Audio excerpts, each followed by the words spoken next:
নিজেদের প্রিয় প্রার্থীকে পেয়ে সেলফি তোলার আবদার সাধারণ ভোটারদের। নদিয়ার দুটি লোকসভার মধ্যে অন্যতম লোকসভা কৃষ্ণনগর লোকসভা।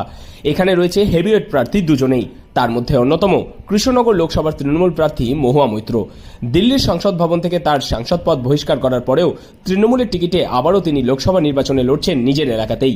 সকাল থেকেই কৃষ্ণনগর লোকসভার বিভিন্ন এলাকা থেকে ভোট সংক্রান্ত একাধিক অভিযোগ খবরের শিরোনামে উঠে এসেছে।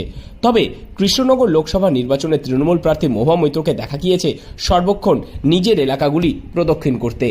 বলবে কেমন হলো, কি আশা করছো? ভালো হলো।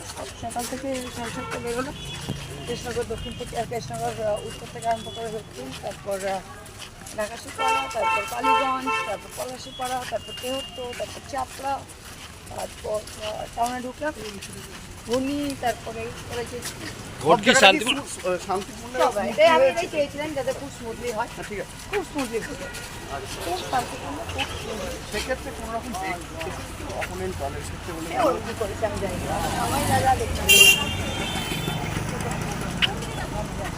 কেমন ভাবে আশা করছো যে আগে যাচ্ছে মার্জিন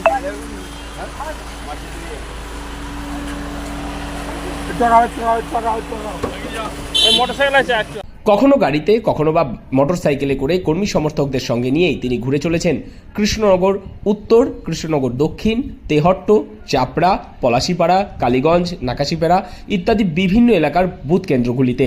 তিনি বলেন, সমস্ত জায়গাতেই শান্তিপূর্ণভাবে ভোট হচ্ছে। মহুয়া মৈত্রকে সামনাসামনি দেখে অনেকেই আবদার করছেন সেলফি তোলার জন্যে। শত ব্যস্ততার মাঝেও সেই আবদার মেটাচ্ছেন কৃষ্ণনগরের তৃণমূল প্রার্থী মহুয়া মৈত্র। কৃষ্ণনগর থেকে মৈনাক দেবনাথের রিপোর্ট, লোকাল 18 বাংলা।